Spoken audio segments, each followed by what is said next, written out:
I will just put this to recording.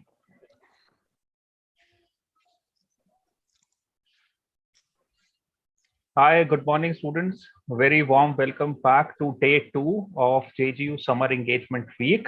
I hope you had an interesting session yesterday. A lot of you messaged us that you found it very relevant, whatever we could organize for you. Some of you have also written to us saying that the faculty members yesterday were awesome and you would like to get in touch with them for detailed queries. I have already shared their email IDs to you for follow-up. But in case you do not find those email IDs, feel free to reach out to us. We have also established a WhatsApp group where you can connect with us over WhatsApp. If you have not joined the WhatsApp group till now, I will share the links now during the session, and you can join that WhatsApp link and stay connected to us. Today is Humanities Day. We are going to talk about arts, liberal arts, psychology, a lot of subjects that, dare I say, are not given due importance in our Indian education system. It's more inclined towards maths, engineering, medical. But what is the relevance of art education? What is it that liberal arts offers to students that you should look at? So I'm very happy to kick off the day with two of my favorite faculties from the School of Liberal Arts and Humanities. We have Professor Akia Ansi and Professor Sonam Chaturvedi, who are faculty members at Jindal School of Liberal Arts and Humanities and also artists, a very well-renowned artist in their own field. They will be taking a very interesting workshop on visual thinking. A lot of us in our school systems have been taught to rote learn and learn from text, but how is it that you can learn and understand images? Very interesting workshop, students. I know for a fact that you are going to enjoy the next 2 hours. Over to Professor Akia and Professor Sonam for their session. Thank you very much, Ankulji. It's such a pleasure to be here. It's a big audience. Usually we take this workshop with smaller groups. We did do a few hundreds. So while it's important, that's an important point because we would like, most of our sessions are interactive. So instead of unmuting yourself and speaking, which I think is not possible, maybe the answer, you can type your answers in the chat box or in the Q&A. So we will come to the technical parts, and we'll see how it will go. Because the sessions that we are giving, as that we are having now, it's not only a lecture that we are giving you and you have to listen, but it demands that you will participate in the discussion. One second thing, there are 2 activities which will be led by Professor Sonam. So for that, we would love to hear what you are saying. So, but allow me to start first of all in introducing who we are and what we are, what is unique about our program. I'm going to take 5 to 10 minutes to speak about a new program that we launched, BFA. To those who are not familiar, Bachelor of Fine Arts in the School of Liberal Arts. I guess there is no need to introduce what is fine arts and what artists are doing, such as painters, sculptors, etc. But I think there is something, few points which are unique about our program. And in the workshop, we will give you a taste of what is unique about our program. So School of Liberal Arts teaches several subjects from the humanities and social sciences, including literature, philosophy, sociology, psychology, business, music, and so many other things that I could not mention because there are really so many. And usually a program of fine arts is located in School of Art. So in my department, for example, when I was a student, we had apart from fine arts, from visual art, we also had music. But we believe that integrating fine arts, and we already have an experience of 5 years of doing so in the major that we are offering our students, we think that this is crucial for the development of students. All the images that I'm showing you in this presentation are taken from exhibition and projects that we did with our students. There are some points on the screen you can read now why to join our program. You can go through it yourself while I'm speaking.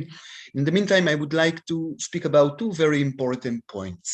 Why should a student of art study in the liberal arts school? And the answer to my mind is very simple. Most of the program in India at the moment are focusing on techniques and traditional skills, which is to say you learn how to create images and objects. So if you go to a BFA in any other project, you will be taught how to create a sculpture, you will be taught how to mix colors, you will be taught how to imitate the world around you through drawing and paintings. But today's art is not focusing only on this. This is like the basic stuff that one has to know. But apart from this, you have to know how to use the images that you create in order to express ideas. In order to explain this, I'm giving an example of a poet. Imagine a poet who can write very well. He speaks, he uses beautiful words, but he has no ideas to present, or he doesn't know how to present them in a sophisticated way. That's exactly a painter who can create beautiful portraits and very accurate portraits or landscape, but at the same time, she or he don't really have the ability to express themselves. So being in liberal arts is crucial, and 1/3 of the courses that we are offering are taken from liberal arts and electives all over the university, which is supposed to open your mind. You need to know the world. You need to have this basic liberal art education in order to tell something, to express something to the world. So that's one very crucial point. The second point is that our program is interdisciplinary. Instead of dividing you to painting, sculpture, and applied art, that's usually the case here, we are teaching you everything. And at some point you decide in which field you would like to focus. Why do we do it? Two reasons. One, because painting and sculpture are simply not covering what artists are doing nowadays. They don't cover installation art, they don't cover projects, performance arts, they don't cover text-based art, and so many other things. Second point is that artists nowadays are mixing different media together. So I studied sculpture, I'm doing installation, but within my installation art, I'm integrating photography, sound, and unfortunately, I had to pick up those things on my own. And in our program, we would like to give you some sense of what you have to do. So let me repeat quickly what we have. We would like to explore, to expose you to cutting-edge techniques. If you're interested in theory and philosophy and not simply in craft, we are at the right place for you. Critical theory, very important. Artists are reflecting on society and providing a different perspective to what is happening around us. So that's something that you will need to learn. A social impact, if you create your art in a studio and doesn't communicate with the community around you, it's not so exciting, right? Finally, we are in Delhi, or to be precise, we are located near Delhi. We are very much connected to artists from India, from outside India, and we would like to connect you to this international network, because without those connections, it's very difficult to make a breakthrough. This is an image from an exhibition that we had of Baptiste Coelho, Bombay-based artist, one of the many projects that we did. In the image here, you see a project led by Professor Sonam with the students, messy and nice before opening up the exhibition. Okay, the program, let's speak more details of how we teach. We divide the program into 4 segments: study, skill, concept, creativity. Study is the traditional imitation of the world around you, drawing, paintings as well, sculpture when you study mass and volume. But we are adding to the study also the study of the relation between body and space, which is used a lot in installation. We are also studying the effect of how the exhibition is organized, and so many other things related to study which are usually ignored. Skills, we want you to have traditional skills, absolutely, but there are other skills that you should have as artists. You need to know how to edit videos, you need to know to work with Photoshop, and you need to work with many other apps such as programming, mechanical things and all, which artists are using nowadays. So this is what we include in skills. But none of this is important, as I mentioned before, without the concept, without the ideas that you are projecting. And this is what we are going to focus on in the workshop today. We are going to speak about the concept.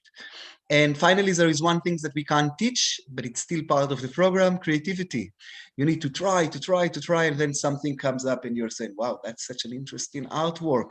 So we would like all of you to reach to that level. This is an example of the alternative methods in which we are teaching. This is a curation course that I led a few years back in collaboration with Devi Art Foundation, one of the biggest art collectors in India. Throughout the semester, we read theories, we explored the collection, and finally put up actual exhibition in our art gallery space. It was very exciting because in the opening, several artists who participated in this exhibition came from Delhi, and it was amazing. A course structure, if you want to know in more details what's going to happen, not everything is mentioned here.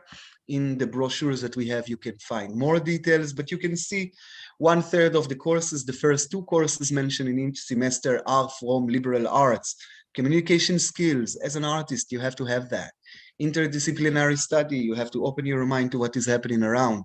Social sciences, philosophy, literature, politics, you can see that later you can take electives. We are writing thesis like everyone else in the School of Liberal Arts. We are only adding to these visual elements. There's another project that we had on campus, sculpture by a famous sculptor, Arun Kumar, made of recycled wood. The whole exhibition dealt with our relation with the environment. Not a very optimistic exhibition, but very visually very beautiful. This kind of broken figures you can find throughout. Thank you very much. If you want to know any more details, if you are very, very quick, you can pick up my email address and phone number. If not, you can approach Ankurji, Dipshikaji, and you can get in touch with her, with us. We will be very, very happy. Our workshop today is called Visual Thinking, and what we are doing in this workshop is to teach you how to speak through images and how to read images. It doesn't matter if you are planning to become artist or not. If you are, if you think that, okay, this knowledge is not relevant to me, what do I care about visual? This workshop is going to actually be very, very useful because all of us are communicating through images today. We are not aware to how the language of the image works. But I would like to argue that we are using more images today than we are using text. So we will speak about this. But before this, as a warm-up, I will request Professor Sonam to start with the first activity, which will teach you much more than whatever I'm going to tell you today. Over to you, Professor Sonam. Thank you, Professor Rakya. Hello students, very good morning. Hope you are doing fine. I'm Sonam Chaturvedi and I hope now you have a better idea what we are teaching at JSLH, the BFA program and what you can expect from it. So we'll start today's day with a warm-up exercise where we'll be drawing together. So when we think about drawing, it is, we imagine it to be an individual experience, an intimate experience where you have your sketchbook and you're drawing alone. But what does it mean to draw together? So can multiple people draw together collectively, and how would that drawing form? So there are various connections built, there are various meanings built. So we'll be trying to do that. We'll try to draw together. I just share the whiteboard over here. So uh, if you can see the whiteboard, then you're able to see that there is the blank page, and you can draw over here whatever you want. But can the students draw? Do they have the access to draw on the whiteboard? Mm, Shubham? No, ma'am. No, they can't, right? Yes, ma'am. They can't right now. Okay. So what we'll do is, We can't organize it that they will be able to draw on this. Shubham?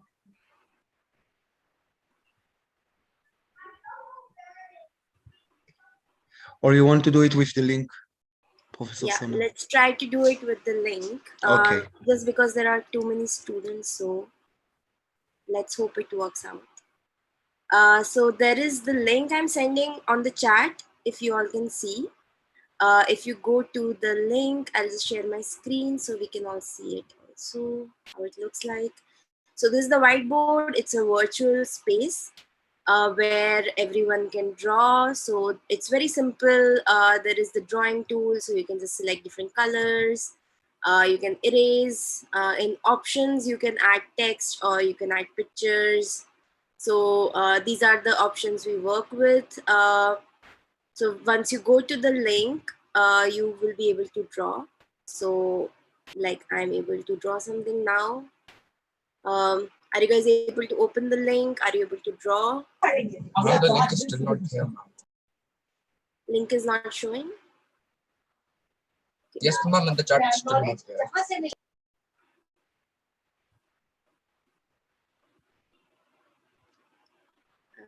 So I'll just, okay. I hope now you can see the link. Yes, ma'am, the link is right now here. I've tried to join it. Okay.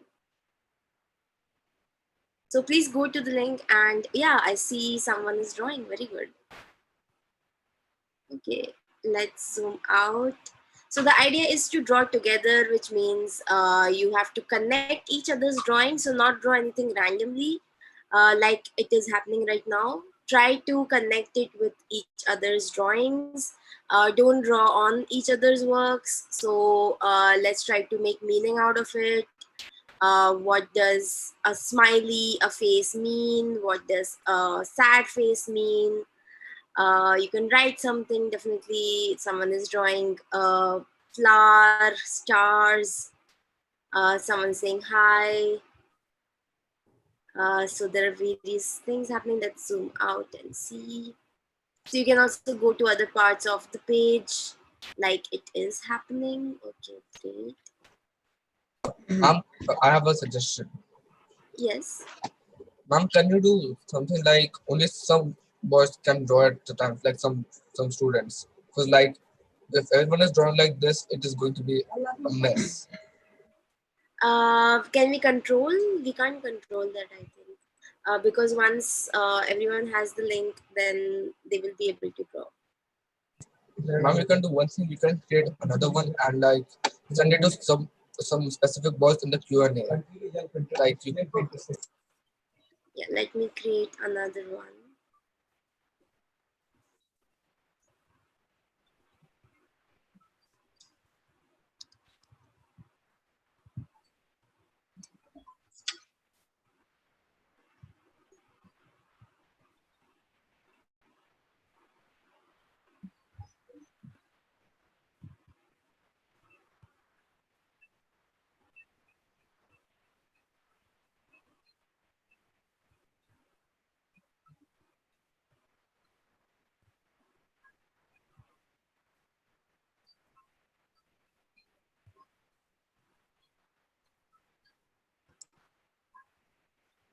Okay, so I'm just sharing it.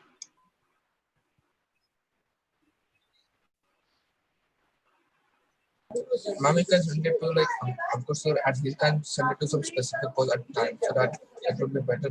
Like only some can do it. Right? So I'm just sending it to the panelists, and you can send it to few of the students.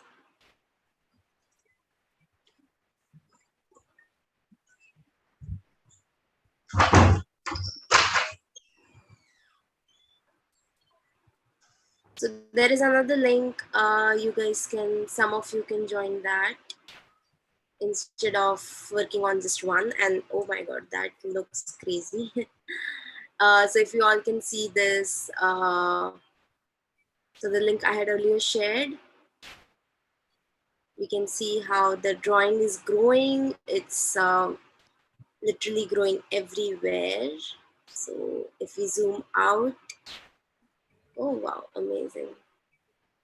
So you can see how so many people are trying to draw together, and it's really not making any sense, but I like the way it is just going, like everyone is enjoying and people are going crazy.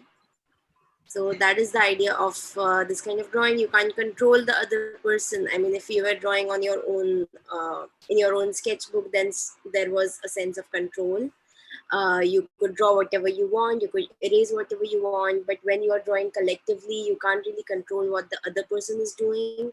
So you can see here how everyone is trying to make their own thing. Some people are connecting with each other's drawing, some are completely drawing something random, some people are drawing over each other.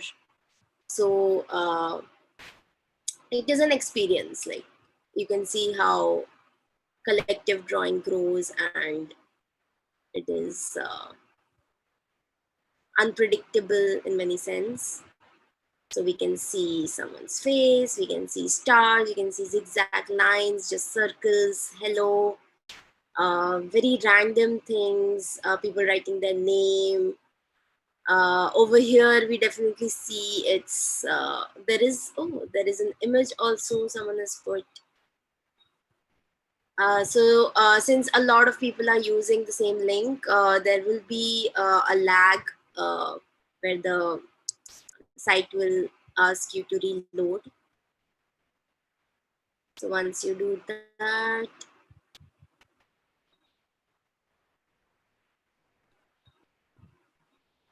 okay, for me the drawing has disappeared. Right now it's loading again because the server disconnected and I was just trying to reconnect everything back. Okay.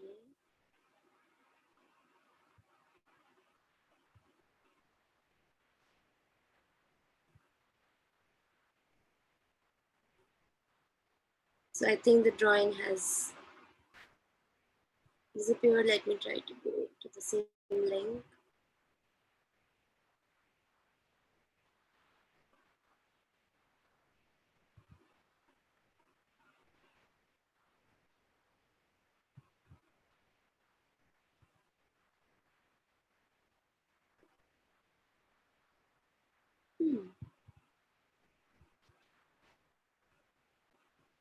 But I hope you guys are able to draw and see what is coming up.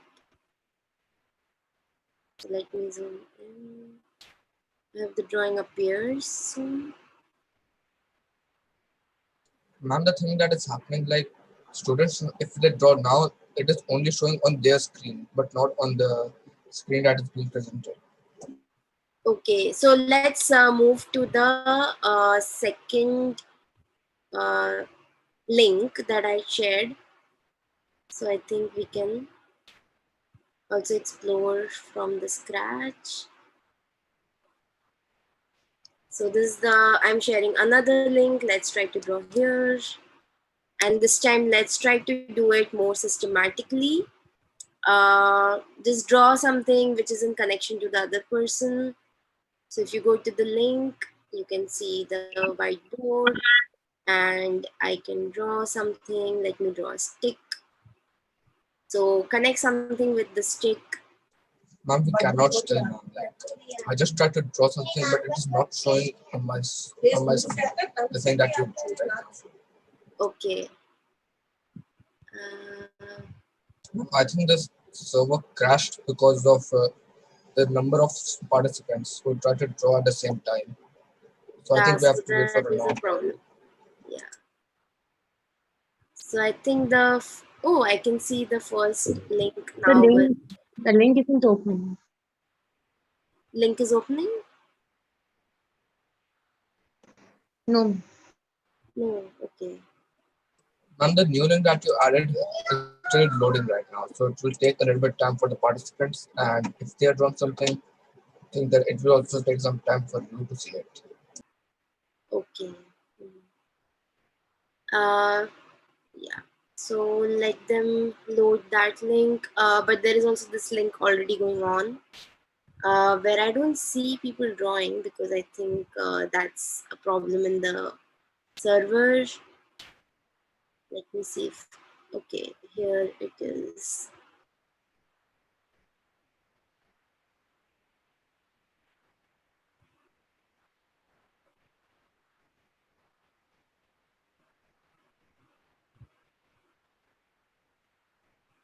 Now suddenly the whole page that you just sent the new link, it just became a mess. Like everyone is just scribbling here. Like I don't know Oh, if wow, it's okay. link or anything, but it is kind of weird. Okay, it's an abstract work, it looks like. A weird abstract work indeed. Yeah, that's interesting. I really like this. It looks like everyone is just enjoying like really a lot. And I think it's also a space for just, expressing your emotions. So people are just doing random things. But yeah, students have added something interesting. A face is over here. A small, tiny tree is over here. Looks really nice. There's a star. There is an image. Oh, let's see what the image is. Okay, we have an image over here. And we have people writing stop scribbling. Okay. That can be title of the drawing, no? Stop scribbling. Because everyone is scribbling. And there are a lot of circles. I can't really make out what people are drawing, but there is an eye over here. That looks good. And there is another small tiny face over here.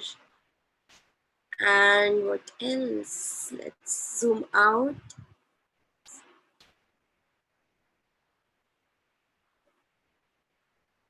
Okay, we have zoomed out a lot. Oh, so people are drawing outside the frame also. If we go somewhere, okay, there is drawing everywhere actually. And now the students have a problem. Like the link is now the server disconnected again. Okay, that will happen with every new link. Uh, so let me share one last link so we can again draw on that.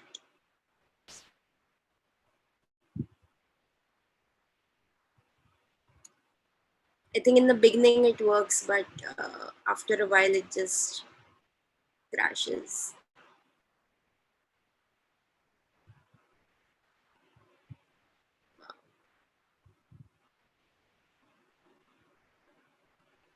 What is the motive? Yeah, the idea is to see how people are drawing together. If it was a small group, it was still more controlled. But with a larger group, since you cannot control everyone, then the idea is to see how people behave. Uh, so you are drawing your own thing, but then someone else is drawing on top of you. So that is also an experience, and Ma'am, I it have a is. little bit of a suggestion. So sorry to put you in between. Mhm. We can do one thing. Ma'am, you can give us a target, like like something we have to draw on our own, and pick somewhere extremely random, like corner or something of the whole page. So that it would be a little bit better instead of some random scribbles. Yeah, I mean, the instruction is to not scribble, but I'm sure students will not listen to that. But yeah, you can draw only human figures. If that is an instruction, then please draw only human figures. So I've sent a new link. You can see it in the chat for this new board. And let's see what you guys come up with. It will take some time to load, but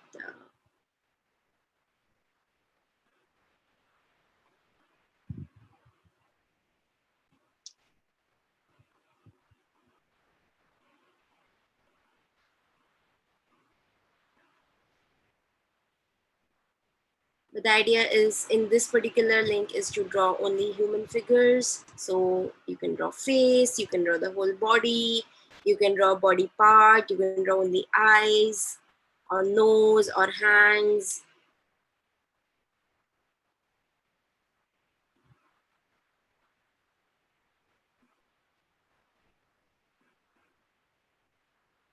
Okay, I see a lot of drawings now, suddenly. So people are drawing human figures, but then there are also people who are scribbling. So please don't scribble. I will try to erase whatever is unnecessary. So only human figures, no scribbles.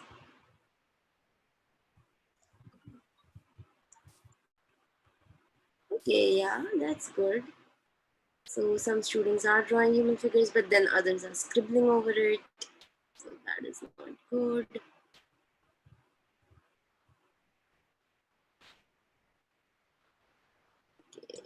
Ma'am, at least now things are in a pretty good manner. Like they are not drawing human figures instead of random scribbles, like mostly students are.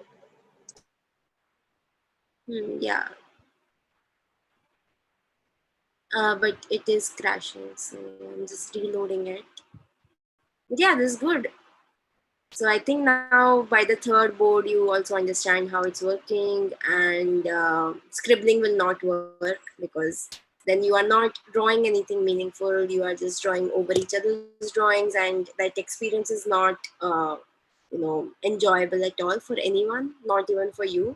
So I think the best thing is to draw something that makes more sense, makes more meaning, connects with each other.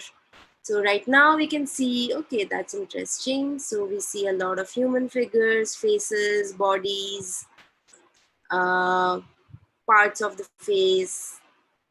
A lot of students are writing things all over the place. A lot of stick figures and scary smileys, eyes. Very good. Let's zoom out a bit. Oh, there's a huge human figure. If we zoom out, wow, that's crazy. And we have a lot more. Okay, there are human figures everywhere. So there's another big one over here. Let's go back to the center. There's also a monster. Okay. This Google monster. Okay. That's interesting. Let's zoom in and see what's coming. Okay, I think everyone is trying to draw just over here in the center. So you can also stretch out, go outside the center, just move around the whiteboard. So from the move tool on the left, you can select that and then you can move around, find a place or something you want to connect to. So maybe, this alien over here, you want to draw something, you want to draw their spaceship, or you want to draw another alien. Maybe they are talking to each other. Maybe this alien is talking to this girl, so you can draw speech bubbles. There are so many interesting things that you can do instead of just scribbling. So let's try to do that. We can do it for 5 more minutes and then stop it. There are flowers. Okay, that's good. And I like this human figure, green figure. That's really good. And a lot of tiny figures and faces with different expressions. I can't make out all these scribbles. But I see a lot of people writing Google, so I don't know why. Oh, there's a face over here, smiley. And there's a sun and clouds. Okay, interesting. And there's an eye. Grass. There's grass, yes. There's a grass over here. And there's another figure over here looking sideways. Alien. Yeah, it looks like an alien. And it says hi. So that's interesting. It's really huge. I mean, if you compare the sizes of different drawings, some are really tiny humans, some are really huge humans. So it's a very different kind of world where different size of people also live.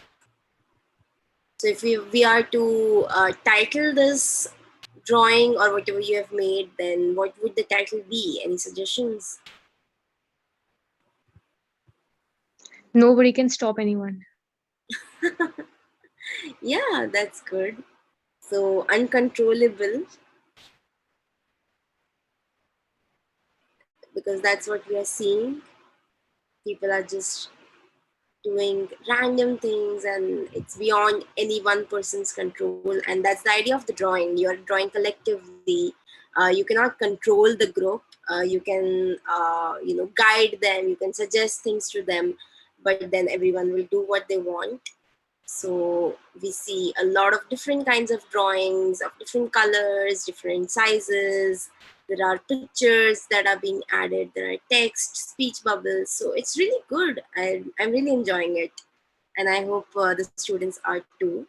So, I mean, you guys can really take this on. You can create more whiteboards, do it as, games, play games with your friends. So that will be really fun. So I think we can stop it over here. And I hope you guys enjoyed and went mad with it, because that's what I saw. So Professor Akia can take over. Okay, great. Thank you very much, Professor Sonom. It seems like real fun, even from the outside. I think that Professor Sonom already mentioned, but it is this activity is connected very well to what we are going to do in the next activity. So I'm going to repeat some of the things. Usually when artists are drawing, they are doing this in it's a very intimate form of expression. What do I mean to say? I was trained as a sculptor. I still make sculptures, and when I want to do something, the first things that I will do is to open my sketchbook and draw. I'm not planning usually to exhibit those sketches or drawings. I do it for myself to understand. I'm also trying things that maybe I wouldn't like the public, the audience to see. There is something very intimate about it. And the relation between me, the pencil, and the paper is very, very simple and one-directional. I have some image in my mind, and I'm expressing that on the paper. I'm not really communicating, I am expressing. Expressing is only one part of a communication or visual communication. And I think what you do in this drawing is you're not only putting up the image that you want, but you are responding to the images of your friends.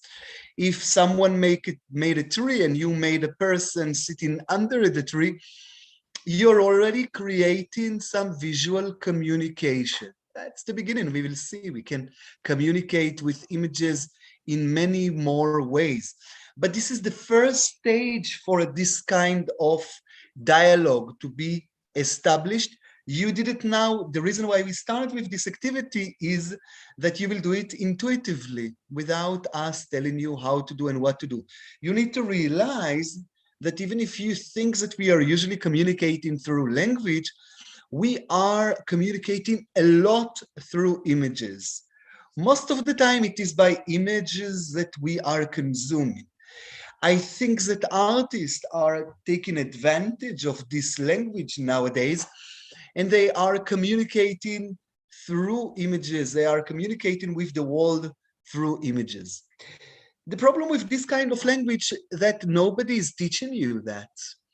And even though it's so crucial to what we are all doing nowadays, When we go online, we get advertisement. When we open a newspaper, we have images.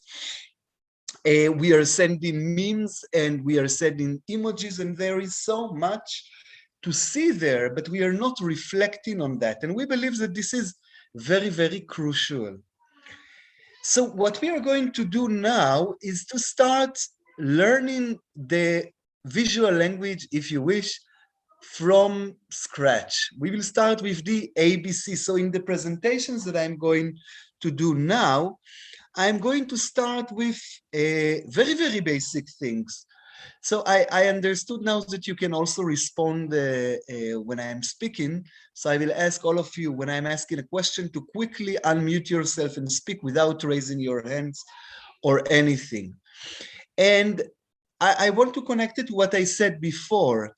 This will give you a taste of not only of the creative activities that, such as the one that Professor Sonnen gave you, and that's again just the very beginning of what we are doing with our students in class, but also to the way what we are teaching in art. We are not teaching simply how to draw and how to sculpt. We do that as well, but it is even more important to know, after gaining some kind of skill, how to express yourself, how to use this visual language, how to develop this visual thinking when you are using your images. Okay, let's start. The relation that we are going to explore is between image and meaning. Now I'm using words. If you listen carefully to what I'm saying, hopefully there is a meaning in the sounds that I'm making. Imagine that I'm going to speak in Hebrew, my mother tongue. You won't be able to understand the meaning. It doesn't mean that there is no meaning, but you won't be able to understand it. I think with visuals, it's the other way around. We understand visuals intuitively. We speak through visuals all the time, but we are not aware of it. My argument in this presentation is very simple, that images have language. Usually when we think about the image, we think about imitation. I click a photo, in my background, you can see the bridge in San Francisco. So you don't see the real one. I haven't been to the real one. I didn't click this photo myself, but the image imitates something that exists out there in reality, or can exist, or is based on something that exists in reality, even in the most imaginative image that you can see. It refers either to imaginary or actual reality. But I think this is a very, very, very basic function of image. Image does the images are doing much more than this, and this is what I'm going to show you. Okay, let's start with this image. What do you see in the picture, guys? Very simple, very basic. No need to raise your hands. I won't be able to see you if you raise your hand. You need to unmute and speak. You're so shy. Do you want to use the chat? Don't be so shy, otherwise I'm going to call out your names. No? Can they use the chat box? They can, technically what they are able to do? Deepshika, if you can fill me up on this. They can raise their questions. They can unmute and speak, or? Yeah, sure. I'll allow them to talk. Okay, please. And when it's going to be very messy, I will tell you. But Yeah. in the meantime, Sure. I want to hear them. They need to wake up. Oh, it's a house. Excellent. Very good. Yes, yes.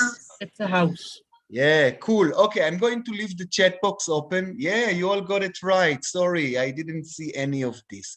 So please, no need for politeness. You can simply shout or type or whatever. Excellent. It's a house. Fine. I know it's a very, very basic question. Absolutely. We understand. I told you already that the language of images is something that we understand. So the relation between the words that I wrote on the upper side of this slide and the photo which is in the bottom in the middle is there is a straightforward relation. You want to know what is a house? Imagine that you came from Mars and I want to show you to explain what is a house and how do we live. I will show you this image and it will give you some sense of how our reality looks like. Very good. We call this mechanism, we call it sorry? Okay, thank you guys. Please unmute yourself if you are Deepshika. Yes, sir. We need to unmute participants who leave their mic open. I think you can manage this, right? Great. Okay, not everyone, I hope, just the person who is speaking, if you manage to do it. Okay, I'm trying to go to the next slide. Here it is. Very good. What do we see in this image? So ocean or a sea. Ocean. Ocean or a sea. Excellent. Never Very, very ending good. sea and a beautiful horizon. Very good. Very right. Now I have a question. Imagine that I would like, or let's put it the other way around. Do we see the whole sea? Do we see all of it? No, sir. So No, there right? might Just a part of it. so there might be land behind it. We never know. Because we are just seeing one part. Just a part of the sea. Very good, very good. Okay, so the principle is the same. There is still a process of representation or imitation, mimesis in Greek. The point is that even though we can't see the whole object like we can see my mobile or mouse or any other object, I don't know if you managed to see those. Sir? If 1 second, please. If you can see, even if you can't see the whole ocean, it's still an ocean and the process is the same. In fact, if you think about it closely, most of our images are, or the images that we usually use, are two-dimensional, and they are imitating three-dimensional objects. So when I'm showing you the house that we saw before, you can't see the back, you can't see even the right side or the left side. You can see maximum two sides of this object. In a sense, we always see a segment of reality in images. And I want you to remember, because this is a very, very, very crucial part of how the language of images function, partiality. The principle is still the same. We see here a process of representation or imitation, but here we see only a segment. Let's continue. What do we see here, guys? A War war scene. Going for a war, maybe. Soldiers. So Very a fighting good, very good. situation. Okay, I think I could hear one second, please, guys. You will have these few seconds to, otherwise we won't be able. We have so many slides. So you are right. What we see here is a scene of war, but I could already hear people who are doubting it, saying maybe it's a drill, maybe it's not a war. We are not so sure about it, and that's an interesting point. Why? And I want you to pay attention. If earlier what we saw are objects, we saw my mobile on the screen, we saw a house, and we saw a gigantic object such as the ocean. But here, war is not really an object. We see objects in the sense that we see trees, we see rifles, we see soldiers, we see a field which is slightly larger. But war is none of those.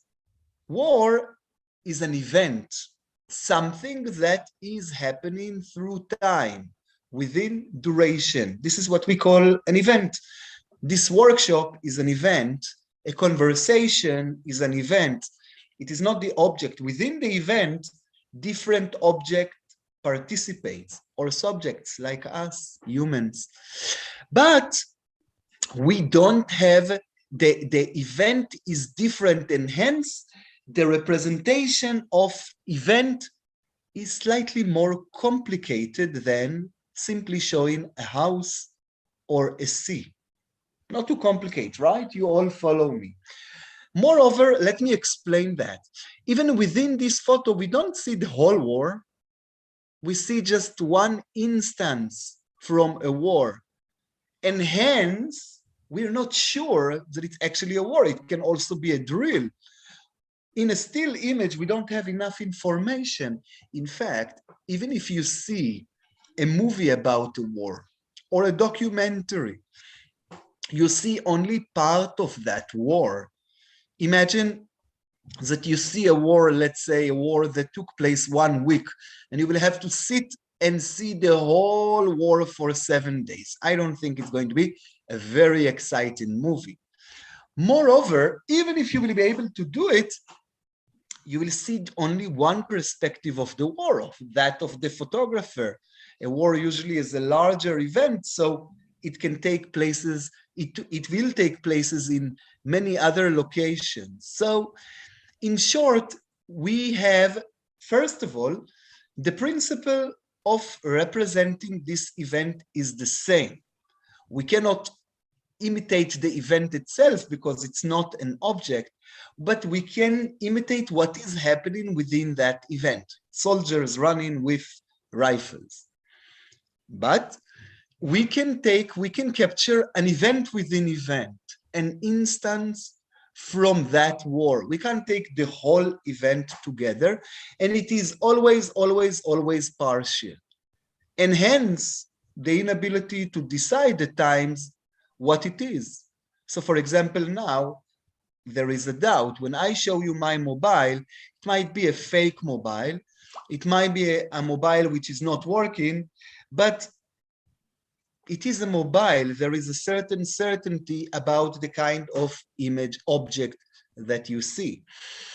Here, on the other hand, it might be confusing. It might be a drill, for example, and not a war. In any case, the principle is the same. What we see here is a representation. It is still the same principle, and we want to move beyond that. We want to say that images actually have a language. What do you say about this very abstract idea of peace? Peace is not an event. It is definitely not an object. So you can't show peace through imitation. You can't say, okay, there used to be a war. 1 second, please. I will address this question to everyone. Don't worry. You can't say peace is an object here. See this, the object as you see my mobile, which hopefully you can see now. But peace is also not an event that you can show by soldiers running and chasing the enemy or defending. Thank you so much. I will give you permission to speak very soon. But peace is not even a feeling. It is also a feeling, but it is more than that, an abstract idea. If the image would only express through imitation, it would make no sense to expect that the image can express the idea of peace. It simply doesn't make sense. How can you show that? But we know all of us can see the images on the screen, and we all understand why they are related to the idea of peace. How do I know that? I will tell you how I got the images. I got them by going to Google Images. It was very simple. Everyone can understand Google Images. Everyone can understand the connection. So these images, all of you, when you see those images, I believe nobody will question why is it connected to the idea of peace. But the question is how? Because we don't see peace, we don't see an event. I want you to help me to understand some of the basic principle of, or the various ways in which an image can express meanings. Let's start with the dove.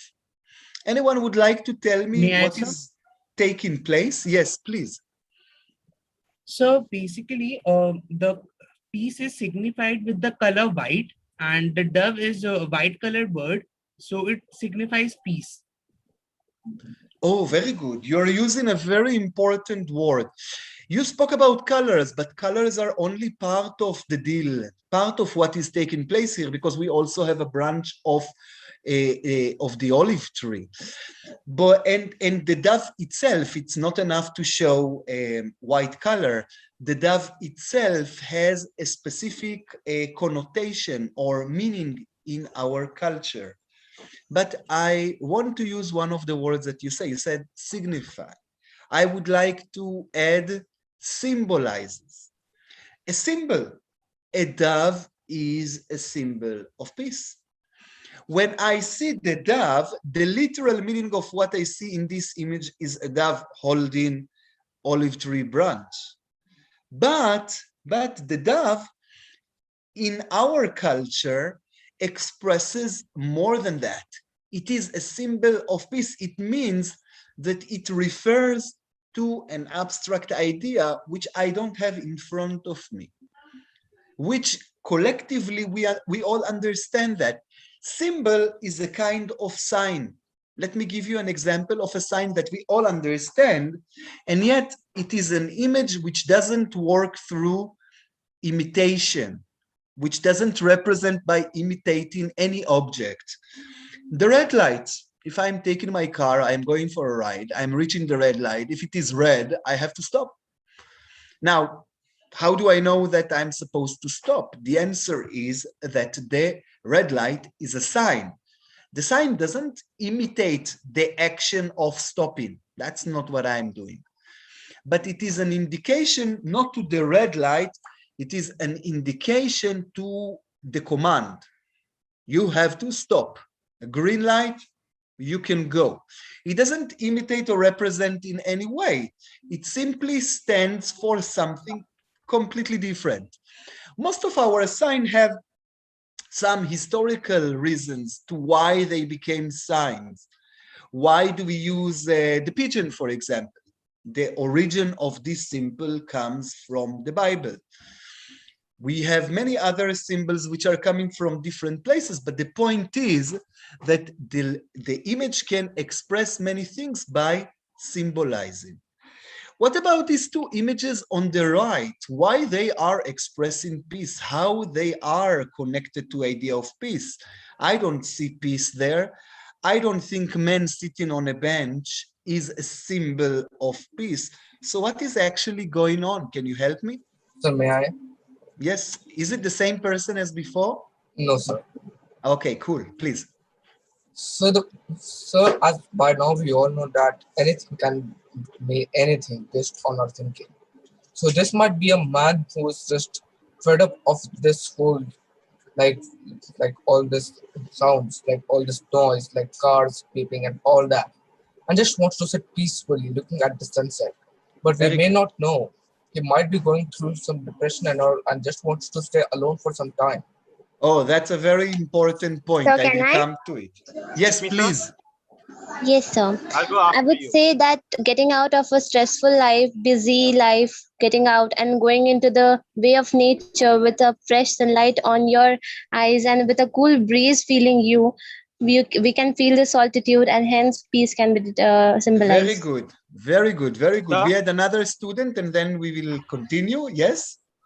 so as you can see on both images, both are sitting where no one can disturb them physically.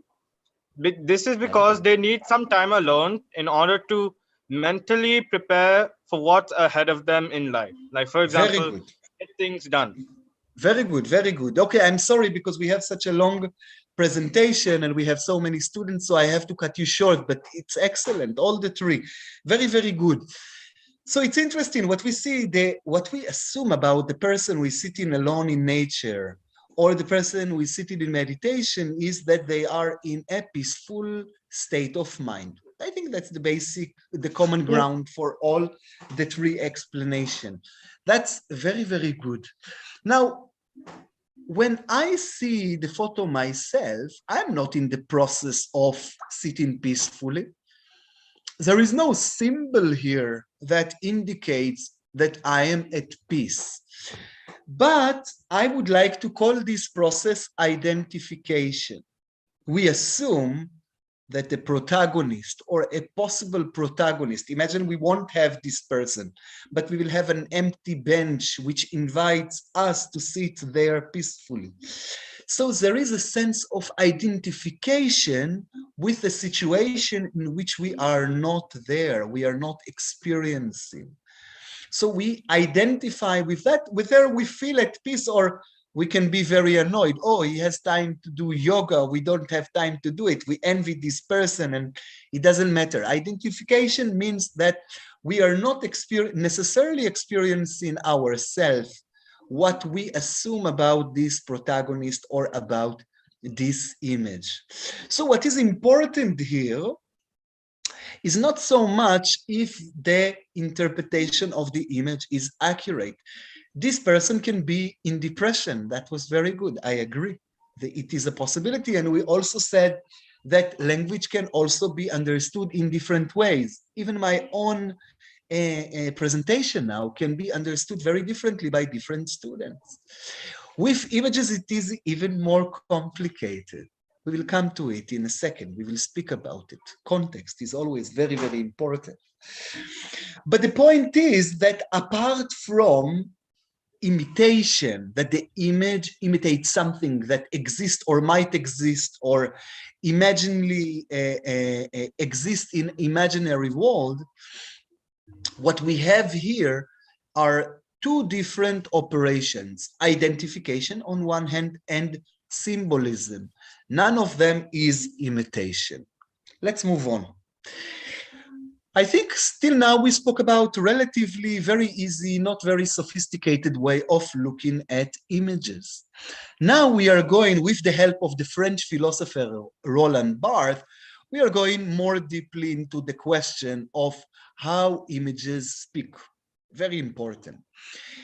In the last century, in 1950 or 60s, Roland Barthes published a book called Mythologies. Now, when I'm using the word myth or mythology nowadays, I want you to help me slightly, okay? I want you to help me a little bit. When I'm saying the word, what is the first association that crosses your head? Without asking the may I, just one word, not a sentence, a word. Sorry? Mithya. Mithya, the origin of the word. What is the meaning of myth? Literal meaning? Sir, devotion. False. Something false. Else, next. What else? One word. Try to squeeze all your thoughts to one word, please. Devotion. Devotion, very interesting, very good point. I will come to it. Legends, very good. More. Okay, let me put it like this. Is myth some faith? Very, very good. Excellent. Is mythology something which is part of the present or of the past? Sir, past. Past. Okay, excellent. Yes. Myth in Greek is a story. And in the past, most of the people believe that the world is organized around myth, the stories of the gods. Modern men became a bit suspicious about those myths. Doesn't mean that modern men rejected those myths, but he thought that they are a matter of faith and devotion, not something which we can objectively prove. But in the milieu of Barthes in France, the idea was that modern men, secular men, Western men, let's put it like this, or women, were more rational. They're not following myth, and they are deciding through argument and logics about things, and not by believing, not by having a devotion to mythologies. Roland Barthes is saying this assumption is wrong. In fact, in modern life, we have more mythologies than in any other period of time. Okay, maybe I'm exaggerating, but I'm trying to make a point here. Can you guess what is the modern mythology? Why do we have so many myths around us according to Barthes? Any idea? So what I think about is that we have a lot of myths right now, as in this modern times, people What do just we live. have? Sorry. So in these modern times, sir, people just focus on their work and all, but only then they devote to the God. So that please get rid of all of these things that are happening to their life. Like we are right Okay. now hoping God to Very and go good point.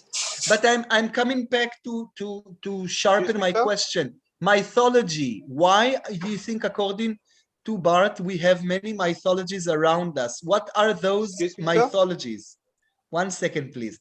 Let me give you a hint. You need to give me one word, not more than that, please. Sir, conspiracies? Well, that's true. That's another form of mythology. Very good. Anyone else? One word. No? Okay, let me help you. The answer, according to Roland Barthes, is images. Images are the modern myth. Now, I think most of you... But I already gave you the answer, images. So I think the people might object. In fact, we believe that by using a camera, sorry, let me connect my laptop to power, 1 second. But I can continue in the meantime. So most of us think that through images, we know the world better, right? It's not that we hear about the wars that happen somewhere far away from us. We actually can see the war on TV. We can get images from, say, Rwanda or Gaza Strip or many other places that we never visited. We know many facts of life through photography, through videos, through documentaries, and so on and so forth. So why does Roland Barthes think that image is a myth? Why he doesn't think that the image is actually showing us reality? Now, Roland Barthes' argument is much more sophisticated. He doesn't think that photographers who are taking photographs are actually cheating us in some ways that we can't see. He agrees that whenever we take a photograph, we see something which is taken from reality, but it is only a segment. Remember our ocean? We cannot cover the whole ocean. We can only see a segment of it. And in the same way, any image that we will produce will always show us something partial. It won't be able to show us the whole context. And that's very important because by deciding which segment of reality I am going to show you, I am also expressing meanings. Very, very crucial. Let's start. When you see this image of this boy, what do you think? Now, let me give you the key to read and understand images. Instead of developing a long argument and a long analysis of what is happening, describing and all, the key to understand the language of images, that's my trick, you might want to try it, is to work with your association. When you see the image, don't think. Just try to see what is the first word that pops up in your head. And that's the way after recognizing your association, you can develop this. And this is what I'm going to do with you now. I don't want to hear interpretation, just one word. What do you think when you see this image? Please start. So a patriot, sir. Patriot, very good, excellent. More words. A soldier. I can't hear you. A soldier. A soldier, absolutely right. Yes, very good. Now, association don't have to be logical. They just, whatever Child comes violence. to your... Sorry? Child violence. Child violence, very good, very interesting. Very good, yeah, more. No? Okay, I will tell you what I hear in many other workshops. I hear nationalism, patriotism, which you already mentioned, respect. When you are saluting someone, you respect. Now, let me give you the context. The image was published on the cover of a magazine, of a French magazine, during the time that Roland Barthes wrote his book. Within that image, you could see this African boy saluting actually the French flag. As a French reader at the time, first of all, I know that French is colonizing Africa. Let's pause here for a moment. I want to say a few sentences about colonialism, which will help us to understand. Colonialism is a kind of imperialism when one country is going and occupying another country. Now, we had imperialism throughout history. Why do we use the word colonialism? What is different about colonialism? Now, I think all of you heard about the British Raj and the colonialism that India suffered. So let us clarify a few points that distinguish colonialism from imperialism. Or we can put it like this. Colonialism is a form of imperialism, but it is unique. If I have an empire, I don't have, but if I go to other countries and I occupy them because I want to exploit them. I want their money, I want their resources, I want their cheap labor, maybe I'm getting slaves, whatever it is. I do it for very selfish reasons. Now, we still have selfish countries and people all over the world, so it's not good, but that's kind of the reality in which we live. But the unique thing about colonialism that countries such as France and England were projecting the idea that they are not exploiting, but actually helping. Strange, right? How was it at all possible to argue something so strange? The answer is, I think, modernity and progress. What they did was to create an image of those countries as backward, not modern, primitive. And since they, so to speak, modern and developed, they said, we are going to help them to become a modern country, a modern society, whatever colony to which they went to. Now, obviously, we know, means it's a longer conversation. We know that colonialism actually damaged more than anything else. But the idea is, what I want to show you is how images are helping to create this idea. Now, contrary to what some of you might imagine, it is not as if in France or in Britain, everybody agree with the policy of colonialism. Many people thought like us, why the hell do you go to other country and rule other people many times by force? Why should we do it? Why should we encourage?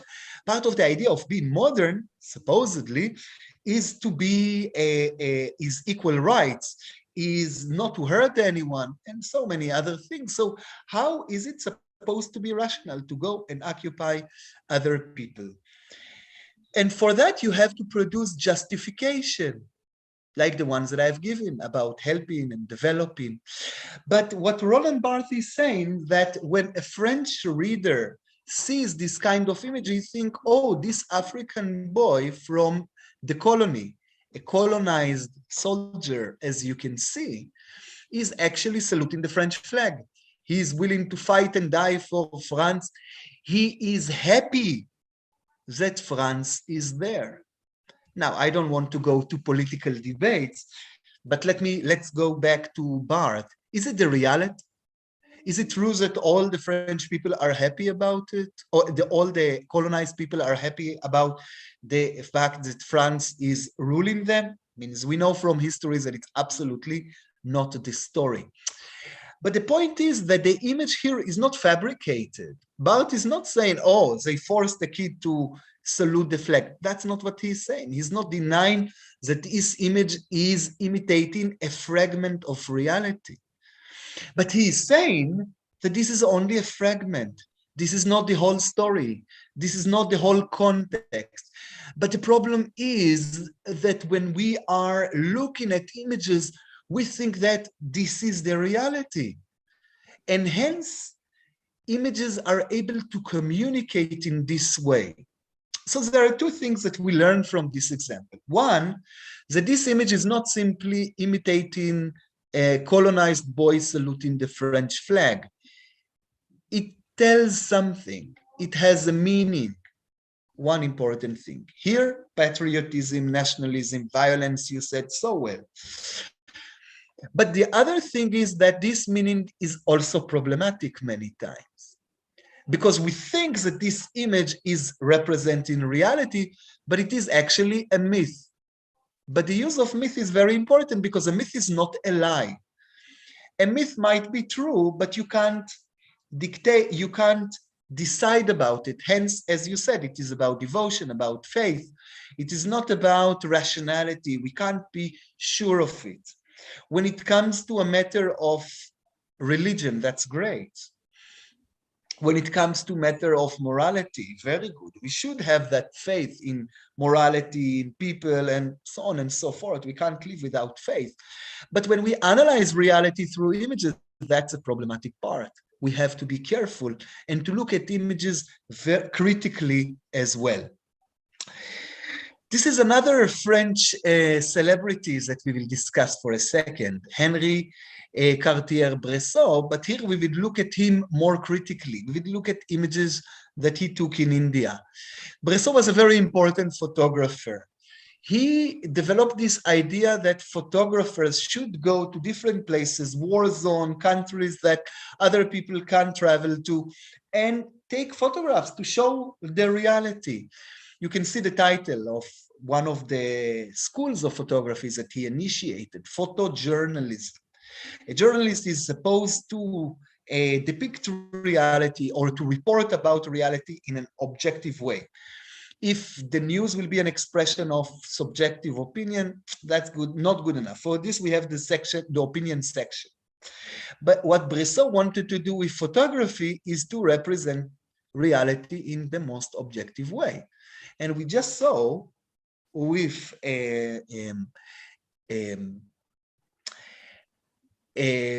Barth that this is not possible. So let's see that. Let's see how it works with images. Now I'm showing you two images which were taken by Bresson from India. You can Google his name with the word cows. You will see that he got many, many cows in his visits to India. I think the interesting part about what his photography is not actually what he's showing, as about what he is not showing. I will come to it in a second. But now we are going to use the tools that I've given you before to analyze images. You don't need to think. You just need to tell me what is the first word that comes, that crosses your mind. But let me be more concrete here.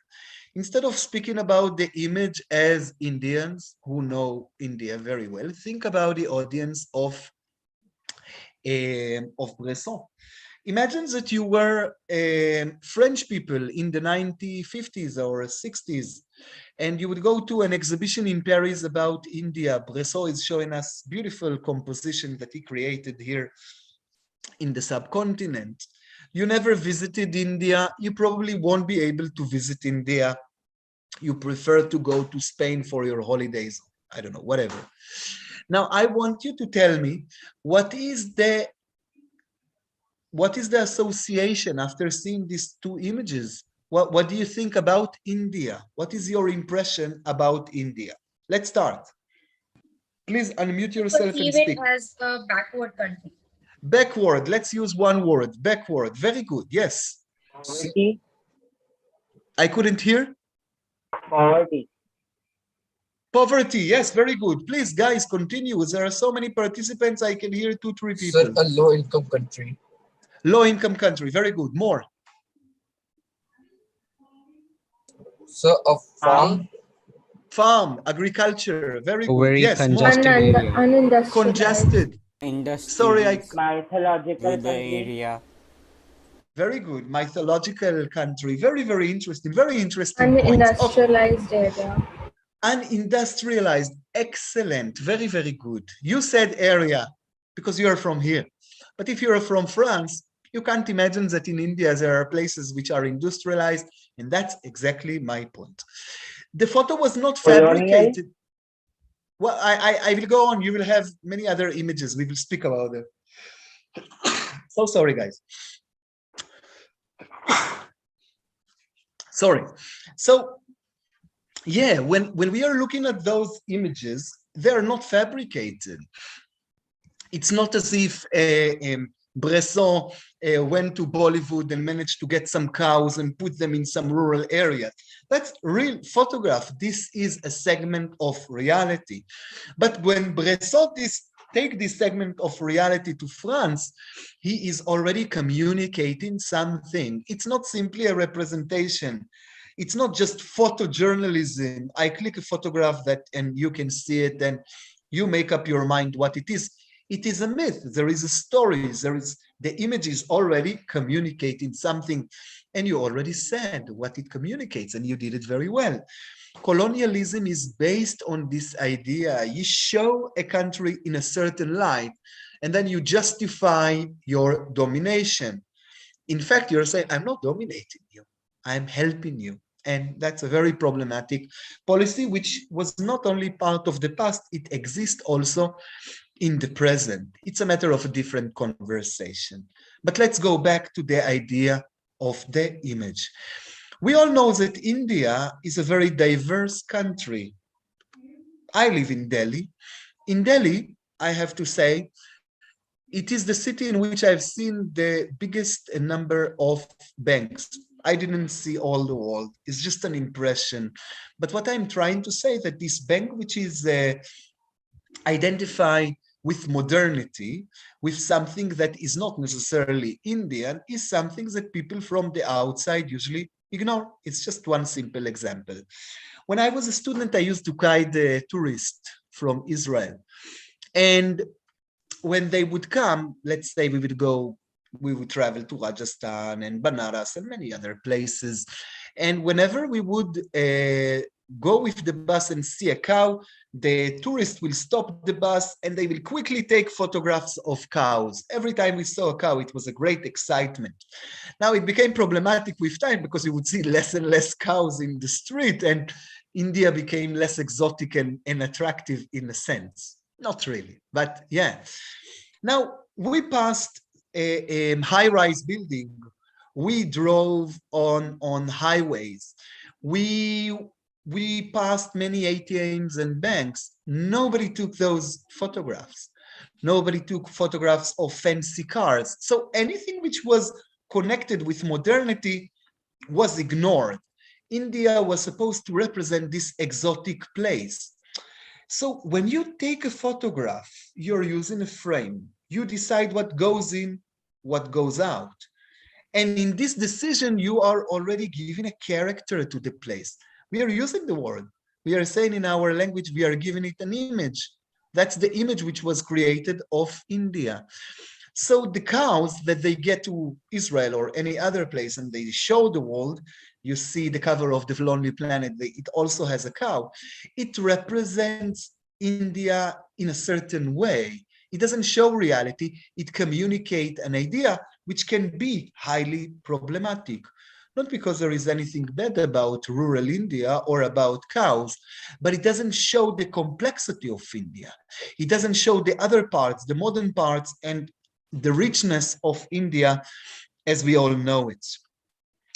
We started with banks, so I want you to help me now. Let's continue with banks slightly. Now we already understand that each and every image is creating a meaning, is giving some kind of impression. And I want us to use the same techniques that we used before, and let's do it quickly. When you're looking at this bank, what do you think about it? Modern, old, sufficient, not sufficient, good for the clients, not good for the client, efficient or not? What do you think about this bank? One word, please. Inefficient. Crowded. Inefficient. Congested. Congested. More. Inefficient. Inefficient. Very good. More.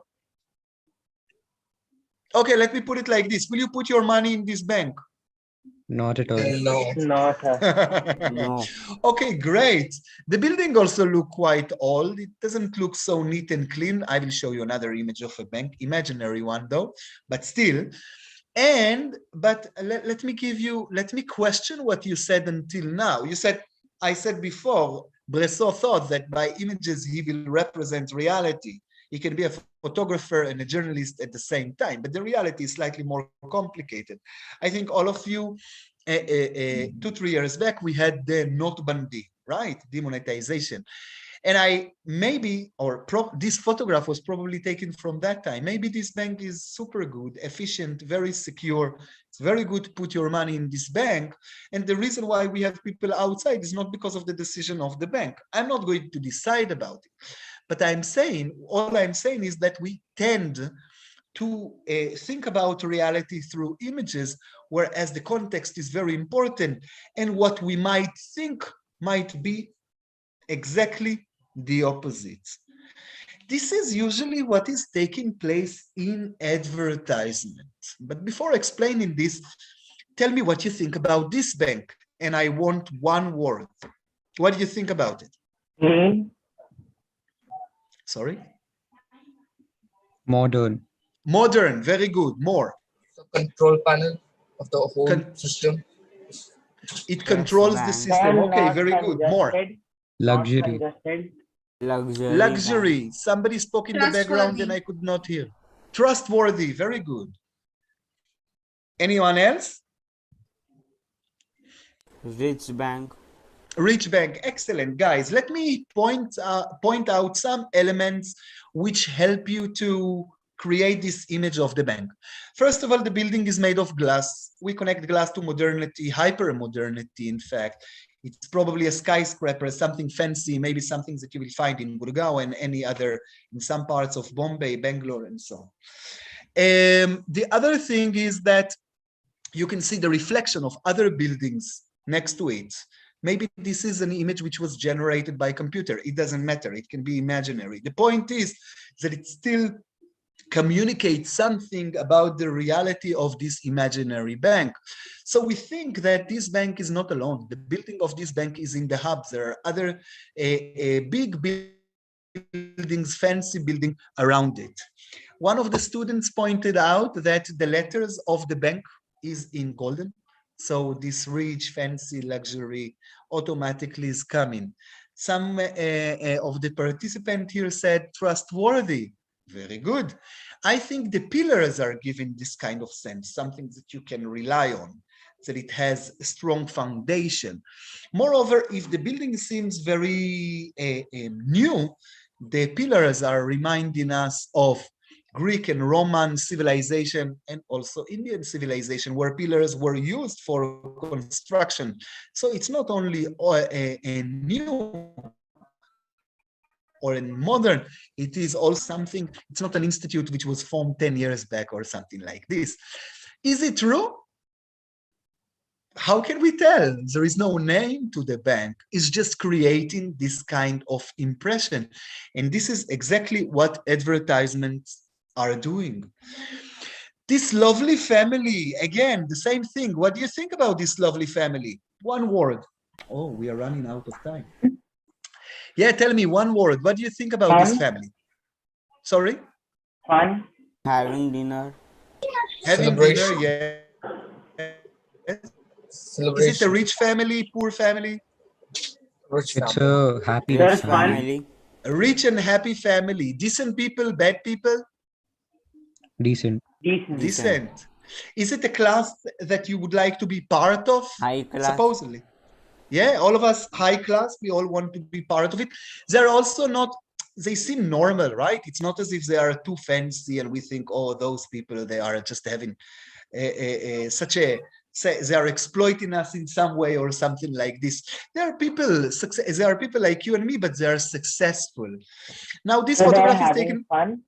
They're having fun. Excellent. They are secure. They're happy. They are having a very ideal family, if you wish. Very good. This photograph was taken from the cover, from the website of ICICI Bank. Now, I'm also a client of ICICI Bank, and I also have 2 kids, 2 boys, in fact. And whenever we are going to the restaurant, it doesn't look like this. I can promise you that. But the bank wants you to think that if you will be part of their plan, you will have good and secure future, and you will have secure life. You will have a happy family with you. The other things that the image might communicate, other students said in other workshops, is that the bank itself is like a family. The bank itself is a kind of this elite class and happy family. And if you join the bank, this is what you feel. I think this image can have many, many, many other meanings. Now, this is not only the case of advertisement, also newspapers are using the same thing. So 2-3 months back, we got this article saying why India should not reopen schools and colleges during COVID-19 pandemic.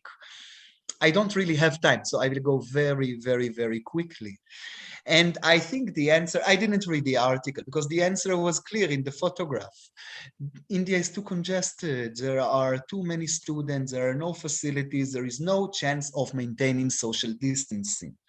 I'm quite confident that in all your schools, you went during, at some point in the last 1.5 years, you went to school, you wore a mask, and you maintain a decent social distancing.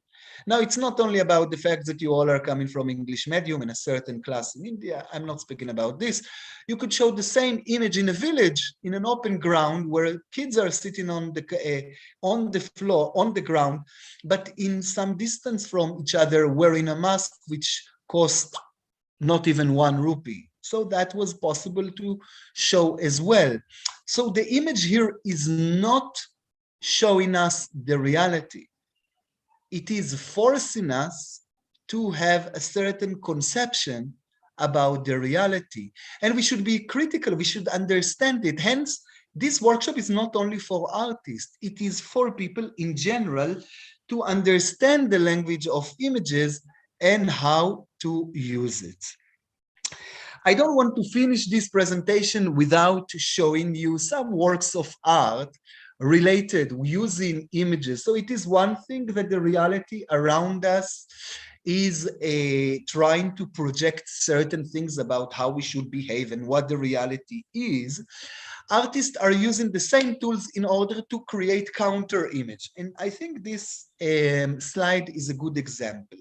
On the right side, we see the Madonna and the child, Jesus and his mother, painted by Raphael, a very famous Italian artist of the Renaissance. This painting was made probably in the beginning of the 16th century. The mother of Jesus was the Madonna, was the ideal woman, and the qualities that she's representing is of softness, taking care of children, she's not violent, she's very kind, and so on and so forth. These are the traditional qualities which were given to women in many, many cultures. Now, sounds excellent. The only problem is that a soft woman can't really handle the real world. She can't do business, she can't manage, she can't do many, many other things. Moreover, she's busy with taking care of the kids, right? We are not seeing here the father of Jesus, we see the mother. So she's busy looking after the house, she can't go and work in the real world. Now, this is the kind of culture that existed before, in many places still exists. And many feminist artists were fighting this kind of image. For example, this group, Guerrilla Girls. The Guerrilla Girls were creating many, many artworks and posters protesting against the position of women in society. But what they understood is that it is not simply about protesting and speaking, but also creating a new image for women. Their identity, the identity of this group is unknown. They're wearing this gorilla mask wherever they go. And the image that we see on the left is projecting a very different image of women. Strong, even violent, not passive, but actually active. What they're holding are buckets and glue with posters that they are spreading throughout the city. In short, they are fighting by creating another image, not by criticizing images only, but creating a new image for women. I want to show another artwork because we need to move on to the next activity. I will take 1 more minute. We see an installation here of Doris Salcedo. Now it's not about feminism. It's about the relation between so-called first and third world. The exhibition was made by Doris Salcedo. She's a Cuban artist, third world country so-called. And it was shown in the Tate in London, a very famous art space. In this exhibition, she had no images, no object, nothing in the space, this huge space which was empty. There was only one thing, the cracks that you see here in the floor. Now, usually we have a discussion about what this crack means and so on, but I won't do it at the moment. I'm just showing how this image of a crack or this real crack was used in order to express idea. When Doris Salcedo was asked to explain about this exhibition, what she means, she said, whenever I go to the first world or so-called first world, I feel a gap between me and the people around me. I feel that even though we are all humans and we are sharing in the same, a universal community, I feel a line. I don't feel that I'm part of it.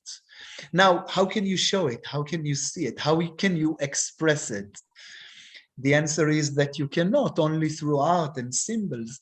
So the crack for Salcedo represents this crack, this separation between her and the people around her in the third world. And this is one of the ways in which art is not only expressing concept, but also spreading messages to the communities that you want to. Thank you very much. We are moving on to our last activity. Professor Sonam, sorry if I'm taking some of your time, but yeah, let's move on. Thank you so much, guys. Thank you, Professor Akia. I think that was a very informative presentation, and the students, I hope, got a better idea of how images make different meanings, and each image can trigger something different for each person in different geographies. We saw images from all around the world. We saw images that were political, that were social, that had different kinds of connotations to them.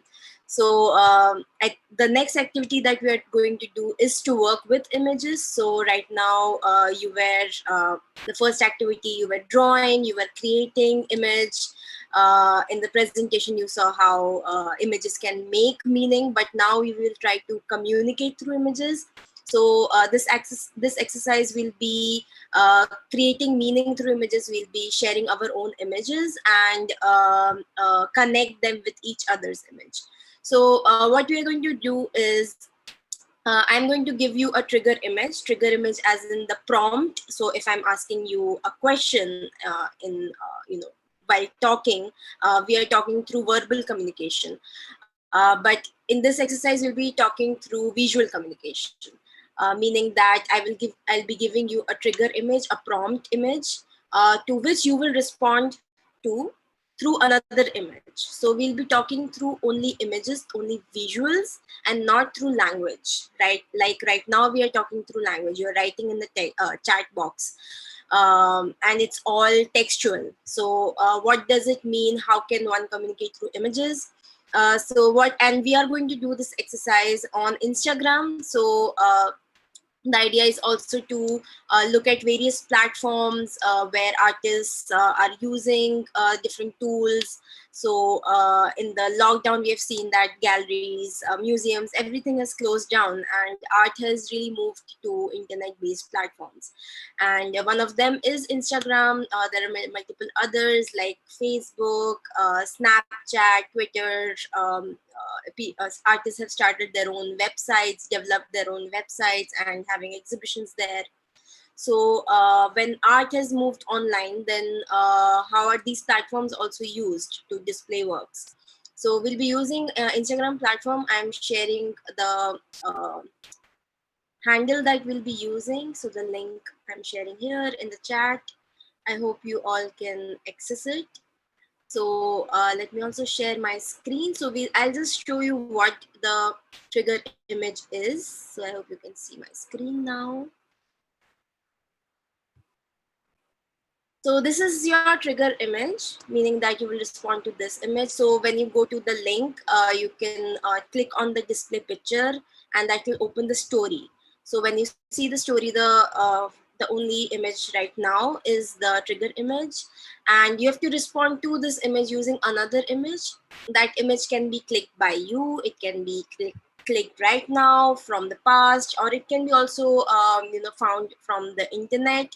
So it need not be your own image, but the idea is to connect to this image with another image.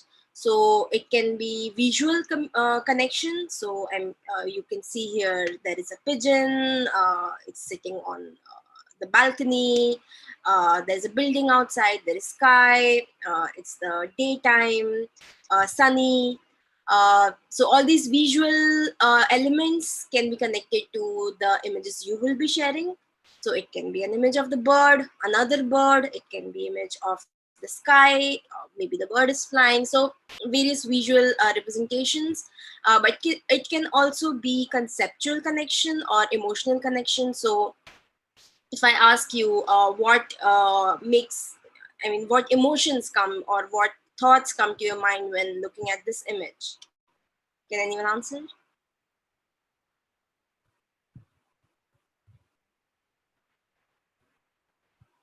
Can the students unmute some of them?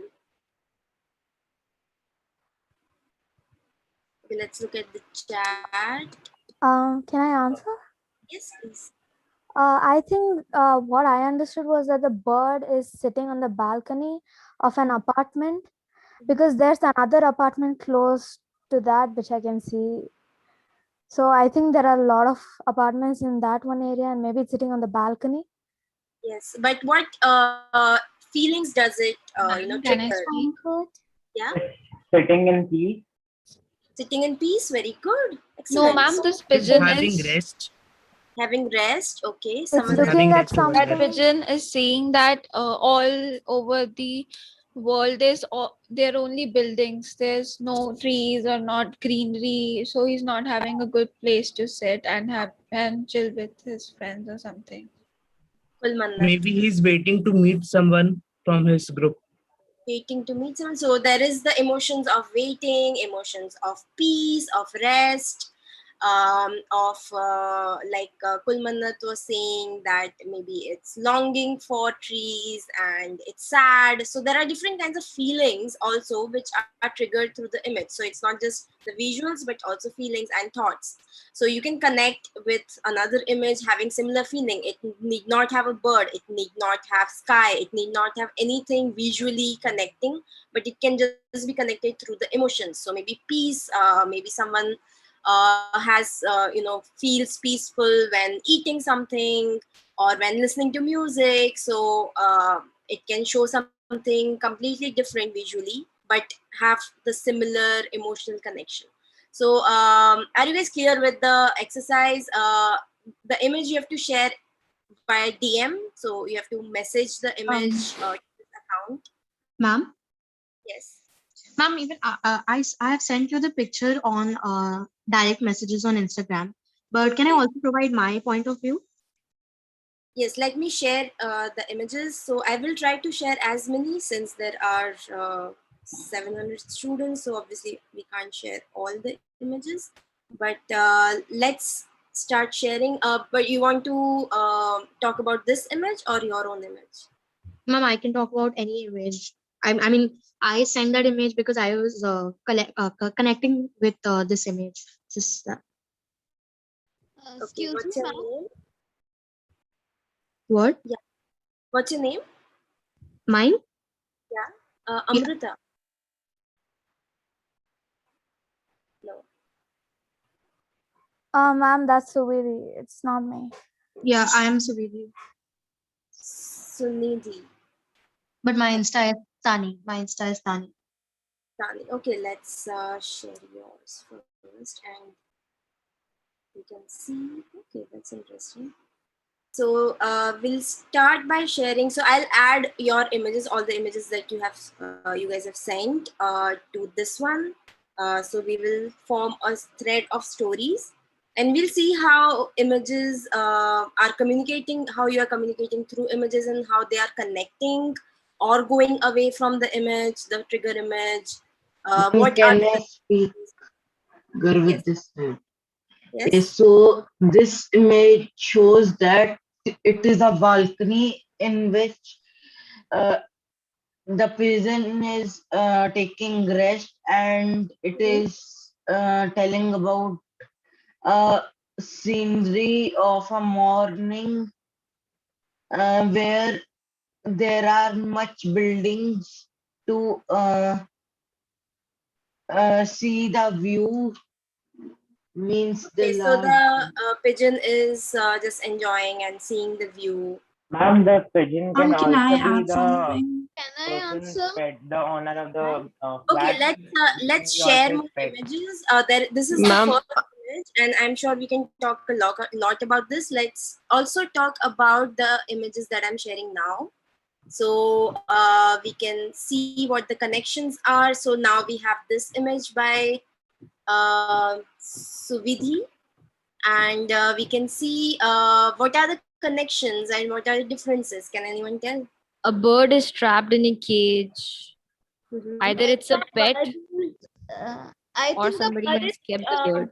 even though the pigeon was free, it was still yet not free because he did not have a proper place to go because he's sitting on a balcony. Okay, so it is feeling still trapped in the first image. Ma'am, it can also be Yes. like a person visits a restaurant and he gets his pigeon, like gets his parrot to the restaurant too, Okay, so that okay. it gets They refreshed. You are pride on following the story natural from habitat. one person at a time. So I think someone was saying that the pigeon has been brought to a restaurant by the owner, so maybe that is the story behind it.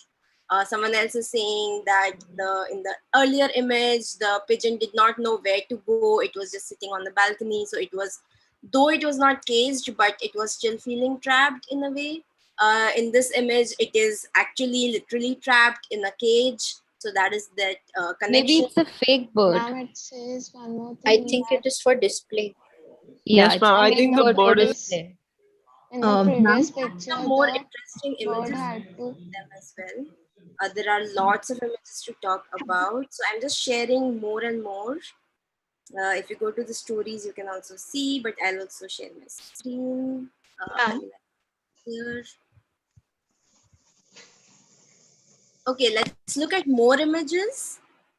And this is really interesting, actually, no? Because what are the connections over here? I mean, you don't see the pigeon, you don't see the sky, you don't see the balcony, but still there is a connection, right? What is the connection over here? The humanism. Ma'am, it can also be represented. Ma'am, The boy is ma'am, trapped. it He's is not looking being like possessed. Ma'am, a basically this person person who is is sad, and it is a person who is sad and it is looking outside for some freshness. It can Very good. he can feel.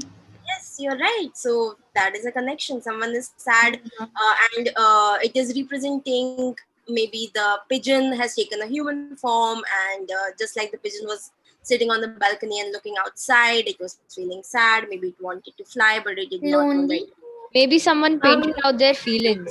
If they're It's a feeling this personification of exactly. ma'am it. basically Ma'am, it looks like signifies someone that has the person kidnapped is him. a ma'am, it feels like someone is being caged. Someone is feeling trapped inside a room and that person wants to go out. Very good, Like very a good. So general yeah, feeling let's Excuse into me, look at ma'am. how Maybe the maybe yes. the That boy is person trapped, is not feeling trapped. physically but mentally. More images. I think there are a lot of connections over here. So I Ma'am, think it's showing a most of ray of hope in dark. yes, Vaibhavi.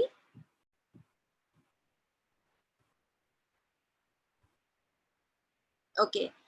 So I think you guys are all right in some way. So there is the connection of feeling sad, feeling lonely, maybe a longing to go outside. So it is not connected visually, but it has the same feeling of loneliness, sadness, maybe also resting and Can you just see this? looking outside. Someone saying something? Yes, that would be me.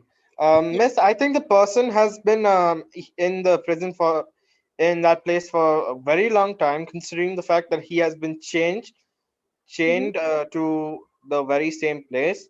So I think the person is looking outside the window and wondering what would it be like to be a free man, to go Okay. out in the world. Yeah. Ma'am. So there is a sense of Maybe he's imagining. contemplation, wonderment. What he wants to be? What would it be like to be outside? So all of that, yeah, very good. Let's look at other images also. So here we see the pigeon, so we can see there is a clear connection. But what is different from this image to the other images? Freedom. Like in all the The three feeling, the images, other we images can He is showed people free. caged, and this one tries to Just depict the freedom. freedom of a person. Very good. You're right. Yes. So it is, yeah that is the difference. Though the visually it is representing the same subject. It is the pigeon in the first image as well as here, but the scenarios and the behavior of the pigeon is completely different. The feeling is completely different. Earlier you were feeling trapped and sad and lonely. Here the pigeon is actually flying, so there is a sense of freedom, sense of openness. There is no balcony over here. It is just flying in the open like space. So that Ma'am, is depicted in Free the previous spirited. pictures, we see that in all the three pictures there's a gloom, there's a like something is gonna catch you, gonna entrap you and ensnare you. But in this picture it shows like, after all that trouble there is still a ray of hope in the end. very good. Yeah, you're right, Pranay. So there is a ray of hope, and it is taking a step forward from the other images, which are only showing sadness and entrapment.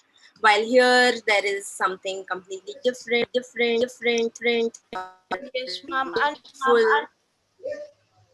Okay, let's move on. Let's look at another image. There are so many more images in the inbox, which I would love to share, but we don't have Yeah, as that, much that is time to share all depend of on them. a It is branch. looking like the woodpecker. Woodpecker is looking here and there by sitting here and looking here and there. It What is depicts happening? transformation. In the earlier images, we saw we were experiencing gloominess. We were experiencing the feeling of being caged, of being lonely. Then we were free. In the previous image, we were experiencing freedom, and now we have evolved as a person. We've become mature. We have you know I think succeeded the in life color also. also Really, ma'am, Mom, this joy. picture Mom, joy of depicts expression. beautiful. Yeah, so someone I is think It's a Bohemian backswing. Ma'am, can I give my opinion on this? one second. So I think someone did explain of going from the first trigger image to the other images yes, and then ma'am. coming to this. So that is really good that you are already able to connect what the exercise is also doing of taking from the first image to different kinds of responses. So each person is responding in a different way. Someone is showing entrapment, someone is showing freedom, someone is showing transformation, like over here, beauty. Yeah, so Ma'am, someone else. Yes, Suvidhi, ma'am, can I present my views on this picture? I'm so sorry. I didn't. please. Yeah. Um, yeah, ma'am. So, we saw the first picture was a pigeon, and the second, and this picture is I don't know what type of bird it is, but this is another bird. But however, they're looking in the same direction. They are supposedly feeling the same thing. So I think what both like what this picture is trying to depict is no, you can be as different as you want, but at a stage of life, you do feel a connect or an emotion that you can connect with everyone, and everyone even after being different is connected by their emotional views. I don't know, this is what So came there to is the a picture I saw. diversity, though it is not the same bird, it is different, but it is still a bird, and you are still connected to it. There are Yes, and connections between all of them. Okay, that's mostly interesting. emotional connections because they are two different types of birds, just like humans. We all are Ma'am, different but still feel the same emotion. Great. sorry. You're right. Ma'am, I felt like there was not a lot of similarity or a lot of, I can say the same emotions weren't expressed in a lot of the photos. So I felt like in the first picture, it did not show entrapment, and in one of them, as it was shown in one of the later pictures, it didn't show freedom either. It just showed correlation of a life and its surroundings, I feel, because pigeons for a long time have been known to exist in surroundings similar to the ones that were shown in the first picture. We never see Yeah, them. more closer to humans. We never see them in the wilderness, and it's not exactly entrapment, because they've adapted to the kind of surrounding that they've grown up in, and I just feel that perhaps, and it doesn't show freedom either. It isn't supposed to show any one of those emotions. It just Yeah, so shows. that is the idea also that I mean, maybe the pigeon is not feeling that, and we are putting our own thoughts on it because we are maybe feeling that feeling, when looking Exactly. at Yes, pigeon sitting I on feel like the the picture. balcony It's and not flying. We are connecting with it. We are thinking that maybe it is feeling sad, but maybe it is not. Maybe it is, happy. It is calm. It is just looking at the world. And the flying pigeon may be sad. Maybe would be sad, sadder than the one sitting on the balcony. So it really is relative, and that's the whole idea of the exercise. How each person is projecting their own meaning onto the images, making their own meaning, and the representation is different for each person. So like in this image now you can see multiple pigeons and they are behaving completely differently. I mean, from the previous images there was a pigeon flying, there was a pigeon sitting, there was a bird cage, there was a completely different bird, there was a human sitting in a room, but here it is completely different kind of behavior, and it triggers different emotions. Maybe the pigeons are enjoying, maybe they are getting irritated by this person, maybe it shows the emotions of the person rather than the pigeons. So there are various kinds of connections that you can build upon from this image. It is very expressive also. Let's look at the last few images, and I think we are out of time now. This is completely different. So are there any connections in this image from the with the other images? Can anyone tell? I think it kind of means to show that despite being in the middle of buildings, there is a place for nature everywhere, and it kind of relates with the sky that was in the first picture. So we can see nature in like the birds that are around us, but also like in the Yeah, bigger so the picture, there's a rainbow. so the Maybe visual representation of the pigeon has completely gone, and someone took the sky as the trigger from that image and expanded upon it. So everyone can take different elements from the image, and we can see that coming over here someone took the feeling of the image and responded through the person sitting in the room. Someone just took the openness of the sky and just expanded upon that with the rainbow and buildings. So I feel we can connect the rainbow with the joy that the pigeons had when they met the human, because maybe the human fed them and they were happy to see him.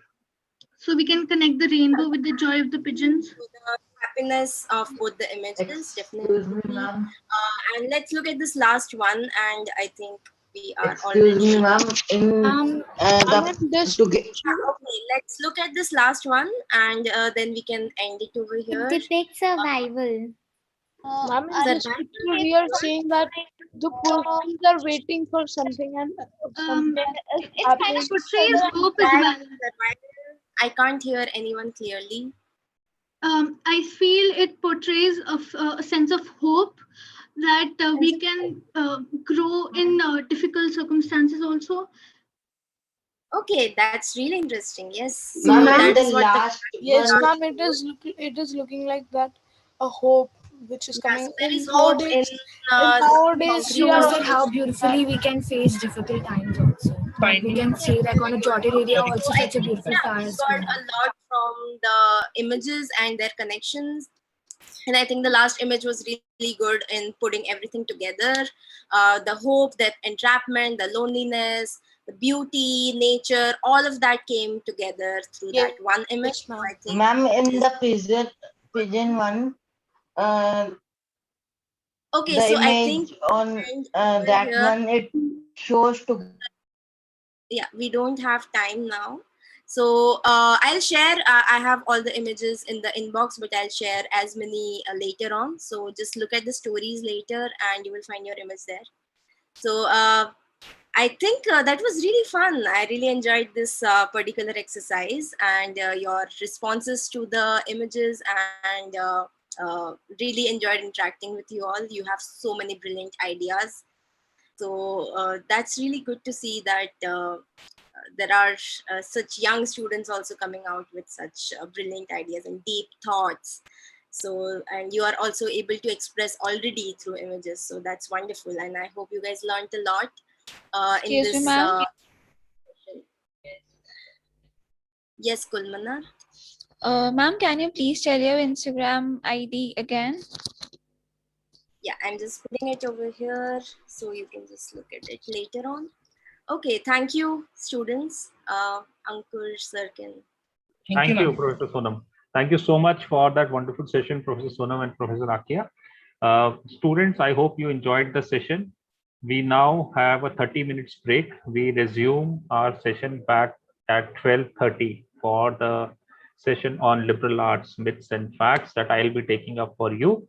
So you can take a 30-minute break, but come back and join us on the same link after 30 minutes. Thank you so much. Thank you, everyone. Bye.